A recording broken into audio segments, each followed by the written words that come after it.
欢迎大家继续回到寰宇全世界，我们继续来关心中东最新的局势啊。大家都知道，先前以色列轰炸了卡达之后呢，中东国家这个礼拜他们齐聚在杜哈开会，要讨论什么呢？因为他们开的这一场会议叫做阿拉伯伊斯兰国家特别峰会，而开会的主要目标呢是要阻止以色列总理纳坦雅胡再次决定攻击中东的主权国家，也不能以色列说打就打，然后呢就找了个理由说，因为哈马斯在卡达，所以呢我就必须要歼灭哈马斯的这些高级领袖啊。巴基斯坦呢在这场会议当中就提议说要成立一个联合防御机制，而且呢要采购中国大陆制造的武器来制衡以色列。埃及更是进一步建议说要建立一个框架，这个框架就是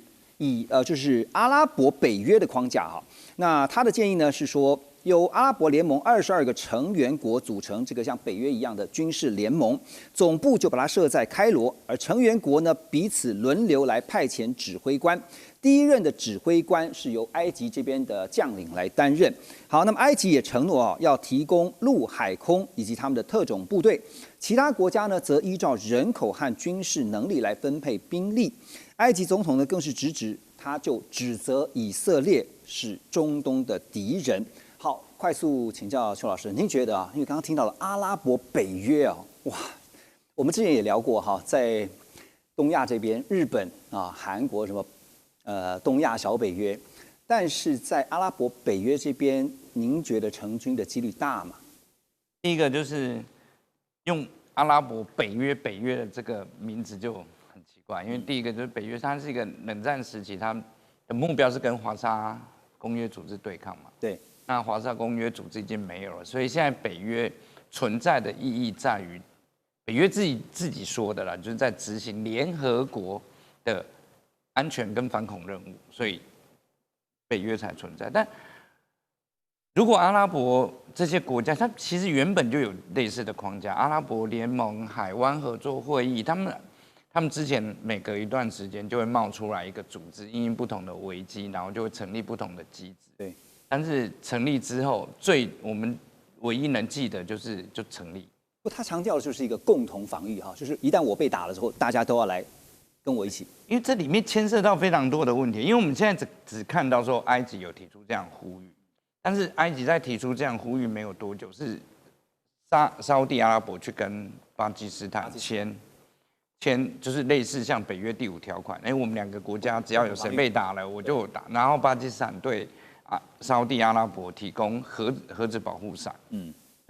这是一个单边的行动，而不是类似像埃及所提的，阿拉伯北约这样架构。因为你要从现在这个时间点，各个中东国家这种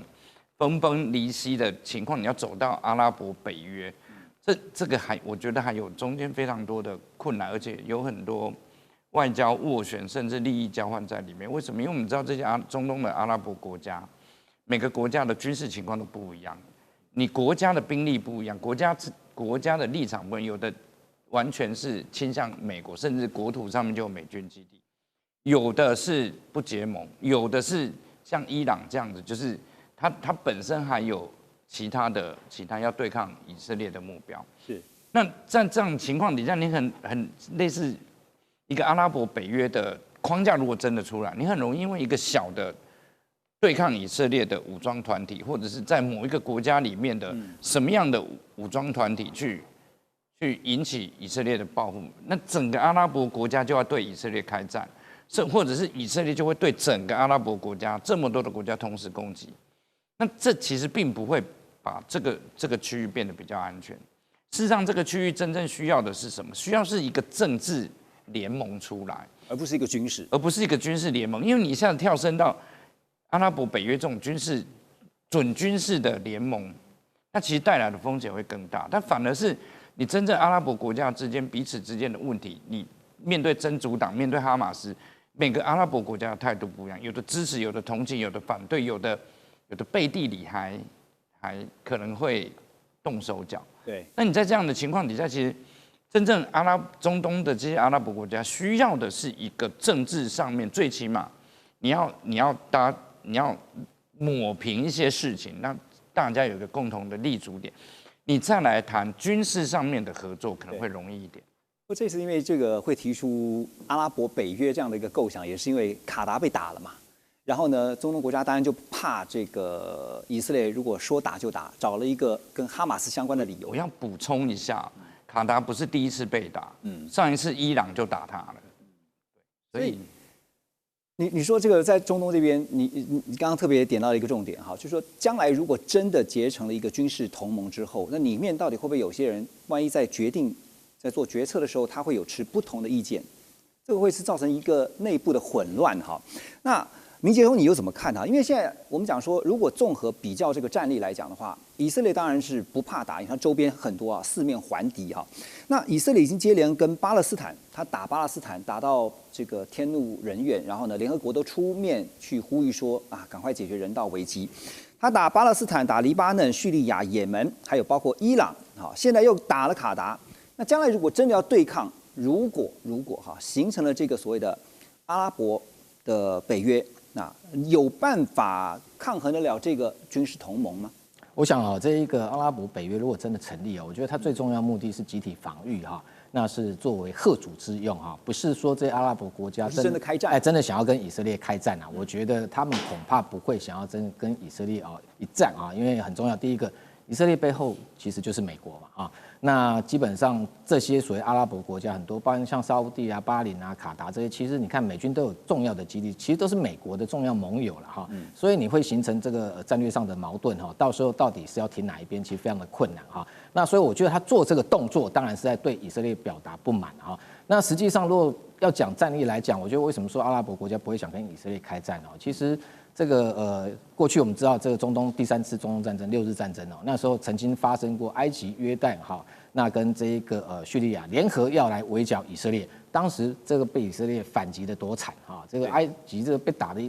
他所有几乎空军都被歼灭400多架战机都毁灭那这一个死伤2万多人，那其实以色列当时才死伤大概1000多人那过去非常多的这一个前例都已经证明说以色列确实某个程度它是不惧战的了所以你要去用军事上跟他对抗恐怕是对自己来讲会引火上身那更不要讲今年你看这个跟伊朗之间其实从去年开始以色列跟伊朗之间的相互冲击相互这个攻击的动作不断了那其实我们整体看以色列，你看这个伊朗前后大概对这以色列发射了大概恐怕有大概800枚以上的各式的弹道飞弹那还有包含中程飞弹，那可能1000架以上的无人机去袭击。但是你看这以色列的防御系统确实是很强那对以色列伤亡造成的很有限。反过头来，你看以色列几乎把这伊朗的这些防空系统几乎都打瘫那后面紧接着就是阿拉伯国家会看的，美军就进场所以川普就。这个铁穹系统不是一度出现破口吗？当然有破口，它不可能100%拦截，但是你要看这个比例上面，它如果都已经打到这数百枚的弹道飞弹的情况之下，用这样的一个防御系统拦截来说，已经效果我觉得已经算是非常好。以色列不怕这个，万一有一天这个中东国家，那如果不是所有的，起码大部分的中东国家，他们就因为这个阿拉伯的北约这样的一个联盟。对他们一起来围攻他，对，所以对以色列来讲，它的战略基本上攻击就是最好的防御啦。所以你刚刚讲说开了这么多条的战线那不止再加上这个哈马斯的部分，那这个黎巴嫩真主党，然后到叙利亚，然后到也门，然后到伊朗所有几乎他认为会威胁到他的可能潜在的军事威胁，他都可能提前把它给这一个消灭掉所以就是先发制人。对，先发制人。所以这个部分我觉得啦，基本上阿拉伯这些国家当然对以色列是强烈不满的啦那中间其实阿拉伯国家自己有内部很多的矛盾嘛，宗教很多的这各方面的政治因素所以是不是能够真的团结到像这一个真正的北约这样的一个集体防御的成型，然后对以色列形成一个构成所谓的有效嚇阻，让他不敢对其他国家像是这一次这个空袭卡达这样的一个动作出现我觉得成效恐怕会相当有限。嚇阻居多而且就是算万一有一个状况是最坏的情况是以色列如果真的打不过，那后面还有美国美国给军援吧。军援是一定有这刚刚2位都已经讲非常清楚了。这个除了巴铁以外，就是巴基斯坦跟中国以外，你现在看到我们刚刚所有列举的国家，它的武器装备对来源不一样，指挥管制不一样，又没有联合训练、联合演习，你这种去谈就是把它拉高到我们所认知上个世纪的北约，那个扯得很远很远，太远了。另外一个就是，如果像北约一样，有任何一个国家遭受到攻击，群起而攻之，谁先出，谁指挥谁。虽然讲起来说有一个 proposal， 我看就是军事行政吧，或协调，除非他那个 ISR 就是情报分享，我觉得还有可能。所以黄老师，你也是觉得执行上真的是太有难度了哈。所以你看到说，在巴基斯坦跟沙烏地阿拉伯这边，他们至少两国之间是先签署了一个，刚才我们特别提到了共同防御的协议嘛。那香港01他们就分析说哈，这个巴基斯坦之所以能够跟沙烏地这次有这样的共同防御合作，除了因为巴基斯坦有核武力量以外，他们也分析说，根本原因是在背后的中国大陆哈，因为中巴两国是铁杆兄弟，而且是全天候的战略合作伙伴。那目前呢，光是巴基斯坦的防空体系啊，就看到当中有红旗9P，这个还有 LY80啊，还有 FM90近程防空飞弹等等哈。所以您怎么看啊？因为我们现在讲说，我们看到第一线的都是不管以色列也好，是现在提到的这个巴基斯坦跟沙烏地阿拉伯。他们背后其实是两强啊，就是中美这两强啊。那你怎么看第一线跟第二线彼此的在这个当中的角力？沙烏地阿拉伯买很多美国的武器装备啊，也买中国大陆的防空飞弹，都买。那么巴基斯坦当然是中国，包括他跟印度交战的时候，甚至会让人怀疑有很多直管是中国人民解放军帮他做的。这个我们先略而不谈。你两边的武器系统又不一样，你要光已经签约的，就是巴基斯坦跟沙烏地阿拉伯，我觉得中间就还要有很多磨合的部分。对，更何况再去把其他的国家纳入。那埃及又怎么样？还有大家不要忘记，中东地区国家有很多宗派、教派之间的差异。对啊，那个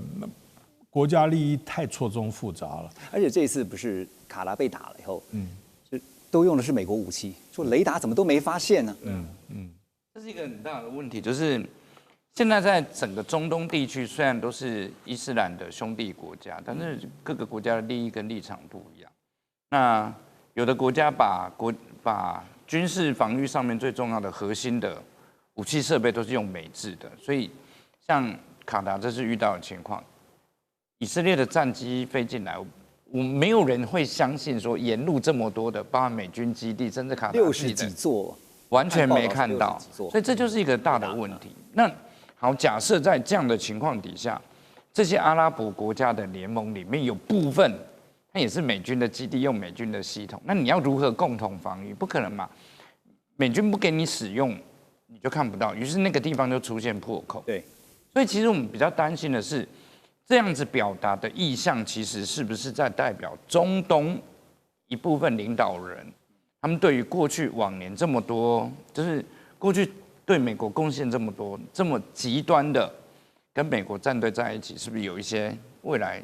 有不同的想法？大家开始也要提防了啊！以前是完全的依靠美国这边的防御或者是攻击，可是接下来呢，谁知道呢？好，我们先休息一下，等一下回来关心南海。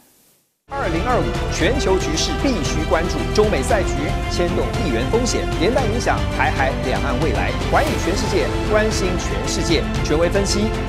专业观察，客观立场。每周6日，请您准时锁定，一同关心全球大事的瞬息万变。